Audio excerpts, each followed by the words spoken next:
Et bonjour, bonjour, ici Ariel de Ma Cuisine a du sens. Je fais cette petite vidéo pour vous donner de mes nouvelles parce que je ne suis pas trop présente en ce moment sur les réseaux sociaux ni auprès de vous qui me suivez régulièrement. Tout simplement parce que je suis dans le potager pour faire des semis et pas mal de plantations. Je vais vous montrer un petit peu tout ça, mais c'est très important pour moi d'abord parce que le potager pour nous est une source d'alimentation importante. Donc voilà, cette année j'ai pris la décision d'en mettre encore un peu plus. Donc c'est pour ça que je m'active depuis le mois de mars pour réaliser mes semis. Et puis aussi parce que je crée un atelier de cuisine au potager cet été à partir de juin, donc juin, juillet, août, septembre, où vous allez pouvoir venir à la fois visiter le potager et cuisiner avec moi des plats issus de légumes du potager. Donc aujourd'hui notre potager ne peut pas forcément alimenter tous les ateliers, mais en tout cas je partirai des légumes et puis on ira sûrement chercher pas mal d'aromatiques et de fleurs comestibles dans le jardin parce que ça j'en ai pas mal et c'est assez intéressant dans les plats, dans les salades, de donner du peps et de la couleur à une jolie salade verte. Donc on verra ça un peu plus tard, mais déjà sur mon blog macuisineadusens.com vous pouvez retrouver le détail de l'atelier cuisine au potager. Voilà. Et ben on va faire un rapide tour du jardin pour vous montrer un petit peu les dernières évolutions que l'on a fait depuis 2 week-ends maintenant, et puis moi dans la semaine. Voilà, à tout de suite. Alors ici, souvenez-vous, je vous avais parlé de mon châssis j'ai pas mal de semis maintenant qui ont pas mal poussé. Mais ce que j'avais envie de vous montrer, c'est qu'au-dessus, on a installé une treille en fer à béton. Je vais cet été mettre des cycles en terre. Je vais tester ça. On va voir, ça sera la grande surprise. C'est des lianes qui font entre 3 et 5 mètres et qui donnent des fruits. Voilà, et du coup, voilà mes semis. Donc il y a pas mal, donc on voit les coquelicots, les salades, les cosmos. Ici, on va avoir de la roche rouge. Et juste là, on commence à voir, c'est super joli, en rose, vert et rose.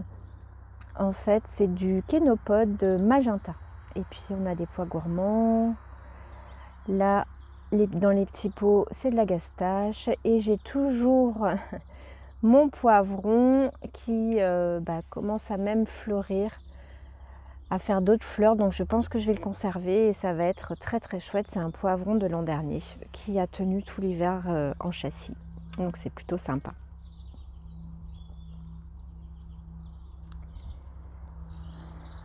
Là, j'ai commencé à faire une structure pour des petits pois. Et il y a des oignons, des petits pois et au milieu, je mettrai des salades. Sous le pétranque, là, le voile, on a des carottes, on a des radis, les premiers radis, et puis on a aussi des échalotes.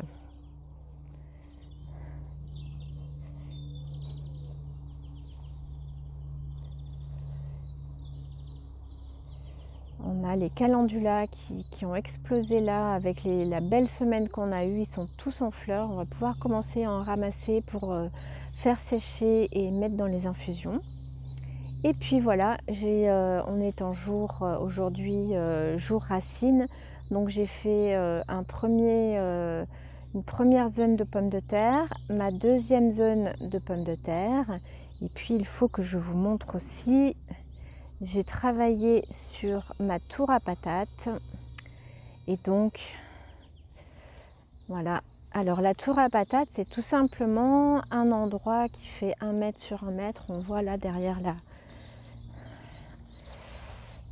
Voilà, ici, donc tour à patates.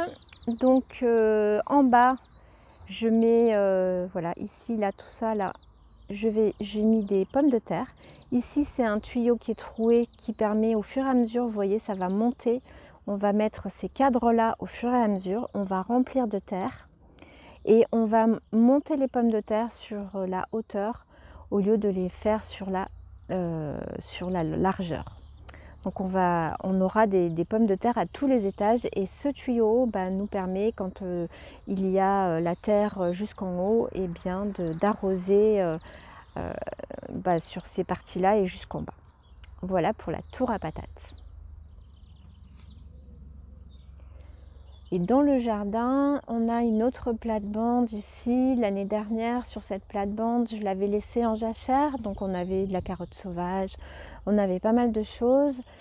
Et elle a été travaillée sur l'hiver avec juste du paillage. Et j'ai coupé à ras toutes les herbes qu'il y avait. Et j'ai paillé fortement. Et voilà, on a une super terre là aujourd'hui. J'ai pu mettre donc des fèves, j'ai des pommes de terre et j'ai des oignons, poires, bamberg. C'est la première fois que je fais ce type d'oignons, donc on verra. Pour les pommes de terre, c'est des pommes de terre d'Ita et j'adore, c'est vraiment super. On a vraiment des belles choses.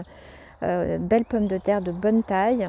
Au niveau des fèves et des piqûres, elles sont assez rigolotes parce qu'elles sont rouge bordeaux, donc c'est assez sympa aussi. Ça change des fèves vertes que l'on a. L'année dernière j'en ai fait, c'était plutôt sympa. Donc voilà pour le travail de ce week-end et du week-end dernier. Après je vous dis pas tout parce que il y a toute la forêt comestible que je suis en train de mettre en place et là j'ai beaucoup travaillé puisque j'ai reçu mes vignes, j'ai reçu pas mal de plantes que j'ai installées dans ma forêt comestible. Donc je vous ferai une petite vidéo à un autre jour. Et là, voilà, on va terminer cette vidéo avec un ajonc en fleurs qui est un fixateur d'azote. Donc intéressant, mais là, lui, là où il n'y a pas grand chose autour. C'est bien dommage. Et si vous aimez, n'hésitez pas à liker, à partager, n'hésitez pas à me laisser des commentaires et de me retrouver sur mon blog macuisineadusens.com où je vous partage des recettes de cuisine sans gluten et sans lactose et de plus en plus issues bien évidemment du potager avec les plantes aromatiques et les fleurs comestibles. À bientôt.